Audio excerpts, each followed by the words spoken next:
एक बार फिर से आप सभी का स्वागत है। हम अध्ययन कर रहे हैं योएल भविष्यद्वक्ता की पुस्तक का और अब समय है कि हम उसके पहले और दूसरे अध्याय में जो बातें बाकी रह गई हैं उनको भी देख लें।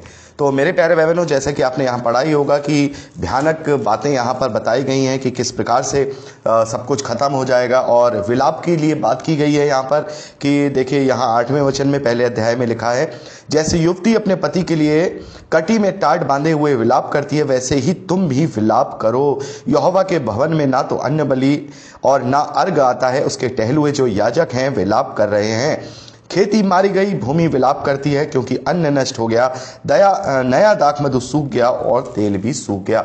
तो यहाँ विलाप के विषय में बात किया जा रहा है, विलाप के विषय में बात किया जा रहा है क्योंकि उस वक्त विलाप ही विलाप होगा।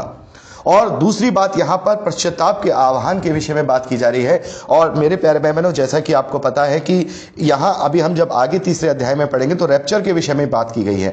तो हमें और आपको पता ही है कि रैप्चर तक ही पश्चाताप है और ये फाइनल परमेश्वर के वो चिन्ह होंगे कि जिन लोगों के मन कठोर हैं, जो लोग अभी भी परमेश्वर की ओर अपना मन नहीं फिरा रहे हैं, ये भयानक बातें देखकर जब वो बाइबल से मिलान करें तो वो पश्चाताप करें क्योंकि अंतिम अवसर होगा। मेरे प्यारे भाई बहनों, परमेश्वर जो भी चिन्ह दिखाएगा वो अंतिम अवसर के रूप में दिखाएगा क्योंकि एक बार जब आत्मा चला जाएगा, एक बार जब रैप्चर हो जाएगा, एक बार जब प्रभु अपने लोगों को उठा लेगा, फिर उसके बाद रोना और दांत पीसना ही होगा, तब कोई सुनवाई नहीं होगी और उसके बाद केवल परमेश्वर के प्रकोप के कटोरे ही इस धरती पर उंडेले जाएंगे और किसी भी रीति से फिर माफी नहीं है। तो हमारे पास जो उस वक्त लोग उनके पास केवल एक पश्चाताप करने के अलावा और कोई चारा नहीं है कि वो पश्चाताप करें, वो पश्चाताप करें। और यही बातें हमें आज के अंतिम दिनों में हमें लोगों को बीच में प्रचार करनी है। हम जानते हैं ये अंतिम युग के अब अंतिम दिन चल रहे हैं और जैसा जैसा प्रभु कुछ भी अगर दिखाते हैं तो हमें लोगों के बीच में पश्चाताप का ही प्रचार करना है। मेरे प्यारे भाई बहनों, पिछले दिनों जब कोरोना काल में जब सारी चीजें हो रही थी तो मैंने और बहुत सारे ऐसे प्रभु के दास, सच्चे दास हैं जिन्होंने पश्चाताप के लिए आह्वान किया, लोगों से कहा कि पश्चाताप करो, परमेश्वर अपने चिन्ह दिखा रहा है, हमें पश्चाताप की जरूरत है, चर्चेज में पश्चाताप की जरूरत है। तो पहला जो चिन्ह प्रभु ने अभी दिखा दिया, अभी तो और बहुत सारे चिन्ह हैं। तो कुछ बातें मसीह विश्वासियों के लिए होंगी लेकिन कुछ बातें समस्त मानव जाति के लिए होंगी और ये बड़े बड़े जो चिन्ह होंगे ये समस्त मानव जाति के लिए होंगे। जब लोगों के बीच में हम प्रचार करेंगे कि देखो प्रभु ने ऐसा कहा था और वैसा ही हो गया, तो जो लोग परमेश्वर के खोजी होंगे तो शायद उन्हें अंतिम मौका मिलेगा कि वो प्रायश्चित कर सकें, अपना मन फिरा सकें। तो मेरे प्यारे भाई बहनों, जैसा भी मैं आपसे बात कर रहा था कि जब कोरोना का जब विपत्ति आई थी तो लोगों ने इसे शैतान से जोड़ दिया कि शैतान की ओर से है, परमेश्वर से प्रार्थना करो, प्रभु के लोगों को कुछ नहीं होगा, परमेश्वर संभालने वाला है, वो हमें दंड नहीं देगा, वो हमें परेशान नहीं करेगा। तो जैसे अभी हम यिर्मयाह भविष्यद्वक्ता में इस बात का अध्ययन कर चुके हैं कि परमेश्वर जब क्रोधित था और अपनी विपत्ति डालने पर था तो अपने दास भविष्यद्वक्ता के द्वारा चेता भी दिया था कि तुम लोगों के काम गलत हैं, अपने मन फिराओ नहीं तो तुम बंधुआई में आओगे। लेकिन वहां के जो झूठे भविष्यद्वक्ता थे वो क्या प्रचार कर रहे थे? सब कुछ अच्छा है, सब कुछ चंगा है और परमेश्वर हमारा भला है, परमेश्वर हमारे साथ बुरा नहीं होने देगा, वो हमारे साथ लड़ेगा, वो हमारी ढाल है।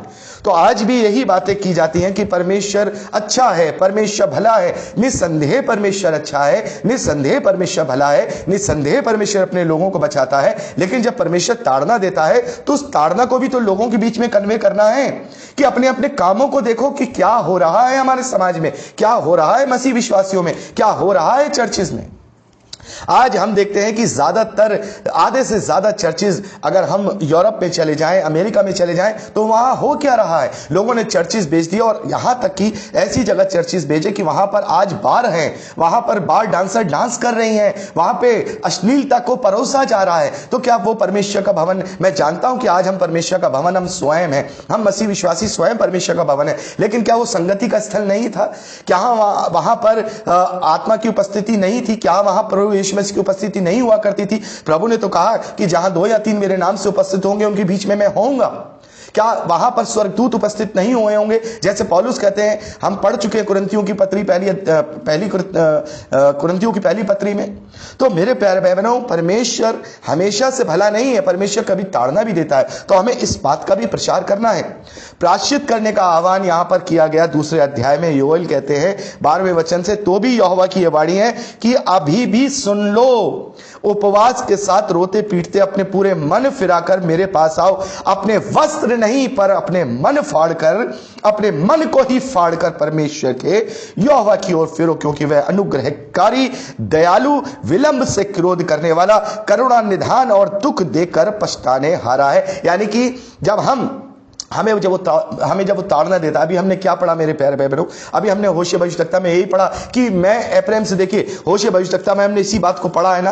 अभी 11वें अध्याय में 8वें वचन से, हे एप्रैम मैं तुझे कैसे छोड़ दूं, हे इज़राइल मैं कैसे तुझे शत्रुओं के वश में कर दूं, मैं कैसे तुझे अदमा के समान छोड़ दूं, हे सबोयीम के समान कर दूं। मेरा हृदय उलट पुलट हो गया, मेरा मन स्नेह के मारे पिघल गया है, मैं अपने क्रोध को ना भड़कने दूंगा। तो परमेश्वर विलंब से क्रोध करने वाला है, तो प्रायश्चित करना जरूरी है। और हमने कितनी बार आह्वान किया कि प्रायश्चित किया जाए, प्रायश्चित किया जाए। क्या दानियल भविष्यवक्ता ने प्रायश्चित नहीं किया? हमने दानियल भविष्यवक्ता की पुस्तक में पढ़ा कि दानियल जानते थे कि अब परमेश्वर का वो कार्य पूरा होने वाला है, बंधुआई में से अब जो यहूदी हैं वो छूटने वाले हैं, लेकिन उसने लगातार और ज्यादा प्रार्थना करना शुरू कर दिया, उपवास करना शुरू कर दिया, अपने लोगों के लिए प्रायश्चित करना शुरू कर दिया। लेकिन आज मेरे प्यारे भाई बहनों, विडंबना यह है कि लोगों को झूठा आईना दिखाया जा रहा है, लोगों को झूठा ढांढस दिया जा रहा है। और मैं देखता हूं कि जहां पर ये बातें होती हैं लोग वहीं जा रहे हैं। क्या ये अपने कान की खुजली मिटाना नहीं है? क्या परमेश्वर के सत्य और कड़वे वचन ग्रहण करके हम अपना भलाई का कारण नहीं बनाएंगे? क्या केवल अपने मन मर्जी के वचन सुन के ही हम कुछ प्राप्त करने पाएंगे? नहीं मेरे प्यारे भाई बहनों, मोटिवेशनल बहुत प्रचारक हैं, वो आपको मोटिवेट करते रहेंगे, यहोवा भला है, गॉड इज गुड करते रहेंगे। लेकिन हमें यह भी देखना है, तो गॉड तो ऑलवेज गुड है, क्या हमारे अंदर वो गुडनेस है, उसकी समानता और स्वरूप की वो बातें हमारे अंदर हैं? ये हमें लोगों को पहचाना है। निसंदेह मेरे प्यारे भाई बहनों, जब हम कड़वी बातें करते हैं, सच्ची बातें करते हैं, तो बहुत सारे लोग हमें छोड़ के चले जाते हैं। जब हम बहुत ही सेंसेशनल बातें करते हैं तो लोग हमारे पीछे आते हैं, लेकिन जब हम सच्चाई का प्रचार करने लगते हैं तो एक एक करके लोग छोड़ना शुरू कर देते हैं। जहां पे लाखों के लोग आपके पीछे होते हैं, फिर आप जब देखते हैं पलट के, जब आप सच्चाई का प्रचार करते हैं तो हजारों भी लोग आपके पीछे नहीं होते हैं। क्यों?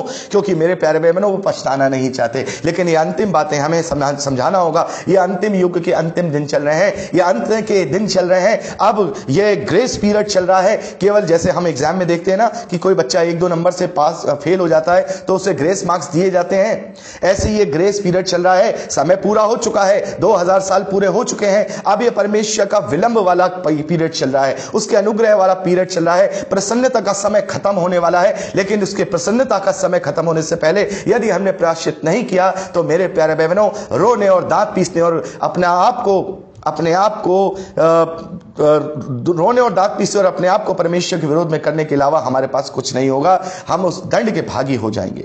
हे सिय्योन में नरसिंगा फूको, उपवास का दिन ठहराओ, महासभा का प्रचार करो, लोगों को इकट्ठा करो, सभा को पवित्र करो, पुरनइयों को बुला लो, बच्चों और दूध पवियों को भी इकट्ठा करो। दूल्हा अपनी कोठरी में से निकले और दुल्हन भी अपने कमरे में से निकल आए। छोड़ दो, दुनियावी बातें छोड़ने का समय है मेरे प्यारे भाई बहनों, दुनियावी बातों को छोड़ने का समय है, लोगों को जागृत करने का समय है। आज बहुत सारे ऐसे प्रचारक हैं जो केवल अपनी दुकानें ही सेट करने में लगे हैं। कब तक करोगे? परमेश्वर का वो भयानक दिन आने पर है। कब तक करोगे? वो विलाप करने का दिन अब भयानक दिन आने पर है। तो हमें लोगों को जागरूक करना है, हमें लोगों को बताना है। और परमेश्वर की दया के विषय में भी यहां पर बात की जा रही है। ऐसा नहीं है कि परमेश्वर का आत्मा काम नहीं कर रहा मेरे प्यारे भाई बहनों। यहां पर जब हम 18वें वचन से लेकर के 27वें वचन तक पढ़ते हैं तो यहां पर परमेश्वर जब इन बातों से छुड़ाएगा या रैप्चर किया जाएगा, उसके विषय में भी बात की है कि परमेश्वर इन सब बातों से तुम्हें छुड़ा लेगा, तुम्हारा सब कुछ ठीक हो जाएगा। लेकिन यदि तुम प्रायश्चित करोगे तभी तुम्हें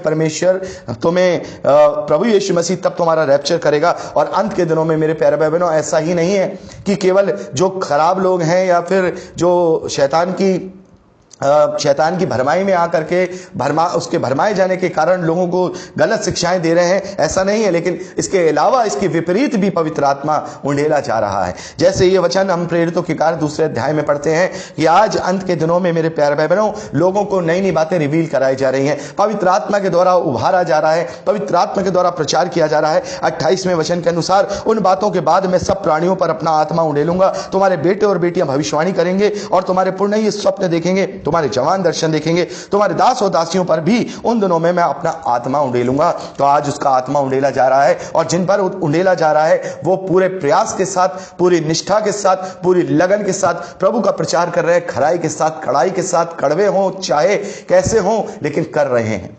ताकि बुलाए हुए तो बहुत है लेकिन चुने हुए थोड़े हैं, बुलाए हुए तो बहुत हैं लेकिन चुने हुए थोड़े हैं। मेरे प्यारे भाई बहनों, 32वें वचन में लिखा है, उस समय जो कोई यहोवा से प्रार्थना करेगा छुटकारा पाएगा।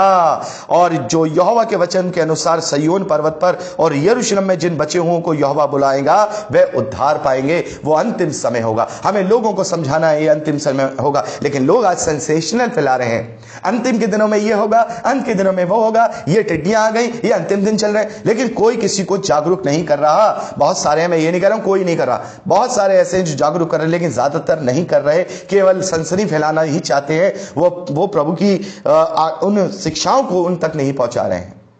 तो हमें जागरूक करना होगा, लोगों को बताना होगा ये समय है जब कोई परमेश्वर से प्रार्थना करेगा, सच्चा प्रायश्चित करेगा, वो छुटकारा पाएगा। ये अंत के दिन है मेरे प्यारे भाई बहनों, जो कोई प्रायश्चित करेगा वो छुटकारा पाएगा, और जो कोई प्रायश्चित करके छुटकारा पाएगा उसे परमेश्वर उन बचे हुओं को परमेश्वर यहोवा बुला लेगा और वो ही उद्धार पाएंगे। तो मेरे प्यारे भाई बहनों, यहाँ पर हमने जो पहले और दूसरे अध्याय का जो बातें दी वो मैंने आपके साथ डिस्कस की हैं। ये अंत के दिनों में ये घटनाएं होंगी, और जब कभी हमें ये घटनाएं होती हुई देखें या इनके जैसे कुछ बातें सिमिलर होती हुई देखें, हम पूरी रीति से लोगों के बीच में ये प्रायश्चित का प्रचार करें। आज प्रायश्चित के प्रचार का जरूरत है। आज लोगों को बिल्कुल सच्चाई दिखाने के, प्रायश्चित के सच्चाई दिखाने का, उनके अपराधों को दिखाने का समय, जैसे यिर्मयाह ने किया था। तो तीसरे अध्याय से आगे का अध्ययन अगली रिकॉर्डिंग में करेंगे। प्रभु आपको आशीष दे।